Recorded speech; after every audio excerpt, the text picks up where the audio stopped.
For decades, students at a local high school have reported something chilling. Strange, distorted figures appearing in hallway mirrors, tall shadows that don't match their movements, faces that seem not entirely human. Most people call them ghosts, but what if the truth is far more unsettling? What if these figures aren't supernatural at all, but a warning sign hidden in the glass itself? It started in a long corridor known as Hallway B. Late in the afternoon, when the light hits just right, students began noticing something strange in the mirrors lining the walls.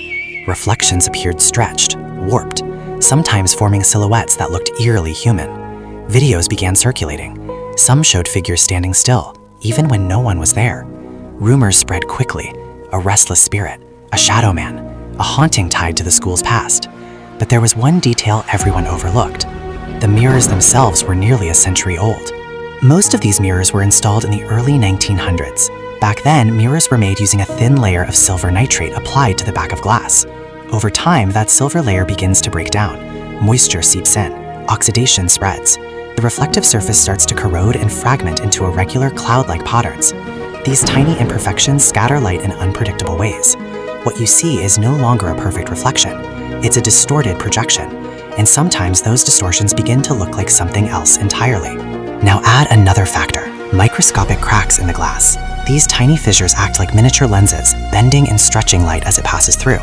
When someone walks by, the reflection doesn't just move normally. It elongates, it shifts, it transforms.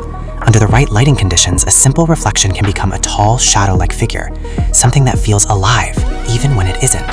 But the illusion doesn't stop there. Over decades, the school building itself has been slowly settling.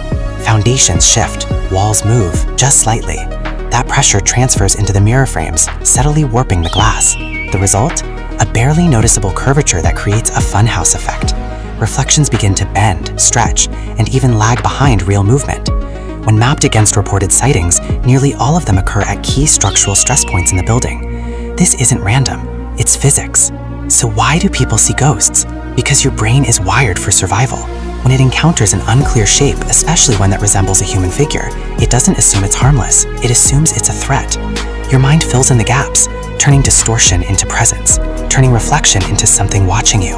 In the end, there are no spirits trapped in the mirrors, no shadow figures lurking in the halls, just aging materials, bending light in ways your brain was never meant to understand. But here's the real question: if the mirrors are decaying and the building is shifting, how long before something else gives way? Because the real danger isn't what you see in the reflection, it's what's happening behind it.